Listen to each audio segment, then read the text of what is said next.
मध्य प्रदेश की राजधानी भोपाल में अपराध रुकने का नाम नहीं ले रहा है। आरोपी छोटे बच्चों को बना रहे अपना निशाना। ताजा मामला थाना शाहजहांबाद क्षेत्र का है, जहां पर वाजपेयी नगर मल्टी में मंगलवार के दिन 5 साल की मासूम बच्ची गुम हो गई थी। लगातार 36 घंटे प्रयास करने के बाद पुलिस के हाथ बच्ची का शव मिला है। शव मिलने के बाद पूरे क्षेत्र में सनसनी फैल गई। हम आपको बता दें कि राजधानी भोपाल में थाना शाहजहांबाद क्षेत्र के वाजपेयी नगर में एक 5 साल की बच्ची का शव मिला है। बच्ची मंगलवार के दिन दोपहर से गायब हो गई थी, जिसकी सूचना के बाद पुलिस लगातार सर्चिंग कर रही थी। पुलिस ने तमाम सर्चिंग करने के तकनीकी उपकरण, डॉग स्क्वाड और तमाम तरह के प्रयास करती रही, लेकिन बच्ची को ढूंढने में असफल रहे। आज घर के पास ही के बंद कमरे में पानी की टंकी में बच्ची का शव मिला।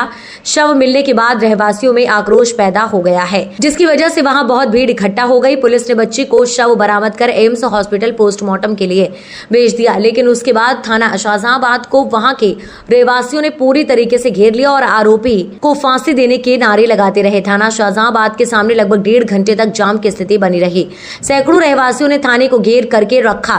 क्षेत्रीय विधायक अतीफ अकील भी मौके पर पहुंचे। रहवासियों ने पुलिस की कार्यप्रणाली पर सवाल उठाए। रहवासियों का कहना है कि पुलिस अगर बंद कमरे को खोल देती तो शायद बच्ची हमें मिल जाती, लेकिन 2 दिन के बाद बंद कमरे के ताले तोड़ने के बाद पुलिस ने बच्ची का शव पानी की टंकी में से बरामद कर लिया है। जानकारी के मुताबिक आरोपी उस कमरे में किराए से रहता था। अभी पुलिस मामले की तफ्तीश में जुटी हुई है। जांच के बाद ही पूरे मामले का खुलासा हो सकेगा। घटना की जानकारी लगते ही विधायक आरिफ मसूद भी थाने जा पहुंचे और पुलिस अधिकारियों से बातचीत की। मीडिया से चर्चा के दौरान उन्होंने कहा कि वाजपेयी नगर में एक स्थायी चौकी बनाई जाए, जिससे आपराधिक गतिविधियों पर अंकुश लगाया जा सके। जी, आज जिस फ्लोर पे बच्ची रहती थी उसी के जस्ट सामने वाले की पंक्ति में जो फ्लैट्स हैं वहाँ पर बच्ची की लाश एक वाटर टैंक में रिकवर हुई है और लाश को हमने वहाँ पर फर्दर इन्वेस्टिगेशंस के लिए हॉस्पिटल एम्स में पहुँचा दिया है, जहाँ पर जो भी जानकारी है डिटेल्स में हमको जो भी प्राप्त होगी आपके सामने हम लेके आएंगे। सर, यहाँ पे देखने में है जनता में बहुत आक्रोश है। यहाँ पे शराब बेचने की बात कही, गांजा चरस की भी बात कही। ये भी कहा गया है कि पुलिस से लगातार शिकायत करने के बाद भी यहाँ पे किसी तरह की कोई कार्रवाई नहीं होती, असामाजिक तत्व जमे रहते हैं। ये कहना गलत होगा। जितनी बार भी पुलिस को इन्फॉर्मेशन मिलती है, पुलिस कार्रवाई तब करती है जब पुलिस के पास में इन्फॉर्मेशन आए, और कितनी बार सो मोटो भी पुलिस को जितनी बार एक्शन लेना होता है पुलिस लेती है। हम लोगों ने यहाँ पर पिछले विगत 2 सालों में जितनी कार्रवाइयाँ करी हैं उसके चलते बहुत क्राइम कम हुआ है। ये बात के चलते मैं बिल्कुल बहुत स्वाभाविक सी बात है जनता का आक्रोशित होना कि जो भी कुछ हुआ है वो पड़ोस में ही जो रहने वाले लोग हैं उनके द्वारा किया गया है। जो उसी के घर में चूंकि बॉडी मिली है, ये कहना अभी सही नहीं होगा कि उन्हीं के द्वारा किया गया है, बट हाँ उन जो घर जो फ्लैट्स जो हैं उसके आसपास वाली उसमें ऐसी कोई घटना हो जाती तो लोगों का इस प्रकार से रिएक्शन देना बड़ा स्वाभाविक है। ये आपको डिटेल्स में आपको थोड़ी देर में शेयर कर पाऊंगा। क्या कुछ क्लियर हुआ है? मर्डर जैसी कोई बात सामने आ रही है? कोई देखिए, संदिग्ध आप इसको संदिग्ध तो हम डेफिनेटली मानेंगे ही। बाकी उसमें क्या तथ्य निकल के आते हैं, किस प्रकार से मृत्यु हुई है, जो भी है फर्दर इन्वेस्टिगेशन के बाद ही पता चलेगा।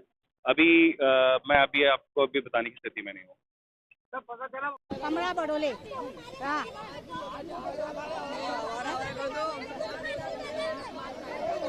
हमारी मांग है तो उसको फांसी देना चाहिए। फांसी हमारे बिल्कुल फांसी दो, नहीं तो हमारे वाले को क्योंकि वो बच्ची हमारी है। क्या हमको फांसी चाहिए? बस फांसी हमारे वाले करो तो हमारा मन थोड़ा हमारा हल्का हो जाएगा। उसको हम मारेंगे, पहले तो हमारे वाले करो। नशे का वहाँ पे कारोबार, नशा वहाँ पे, जुआ वहाँ पे।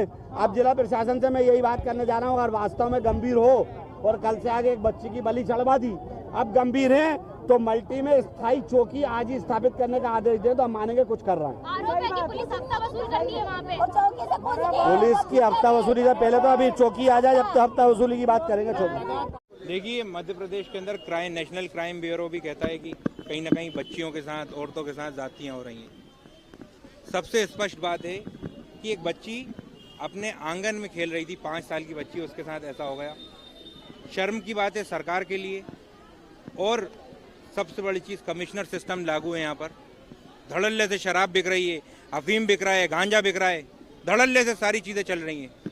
अब कहीं ना कहीं सरकार को एक्शन लेना पड़ेगा और सब लोग होश में आ जाएं। ये गूंगी बहरी सरकार दिख रही है मुझे, इन लोगों को होश में आना पड़ेगा।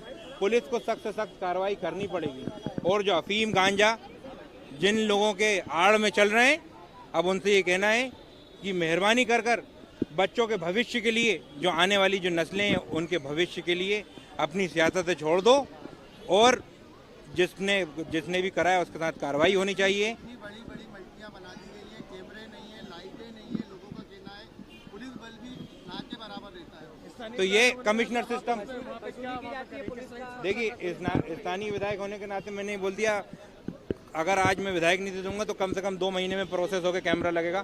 मैंने सीएसपी साहब से बोला है मैं अपनी सैलरी के अंदर उसके वहाँ पर कैमरे लगवा सकता हूँ, मैं लगवा दूंगा वहाँ पर लाइट लगवाने के लिए। भी चर्चा हुई है, वहाँ की सुरक्षा मेरी उनसे यही बात हुई और हम लोगों ने सबसे स्पष्ट बोला है, हमने सीएसपी साहब से ही बोला है, एसपी साहब से, एडिशनल एसपी साहब से ही बोला है कि वहाँ शराब नहीं बिकने देंगे। वहाँ के लोग भी यही चाहते हैं। पुलिस बल बिल्कुल बढ़ाना चाहिए। कमिश्नर सिस्टम लागू है, मैं स्पष्ट बता रहा हूँ। वहाँ पर धड़ल्ले से ये सब चीज़ें हो रही, तो इसके लिए जो भी दोषी है, जो भी पुलिस वाला भी दोषी है, उस पर सख्त से सख्त कार्रवाई होनी चाहिए। कहीं ना कहीं उनकी आड़ में ही हो रही थी सब चीज़ें।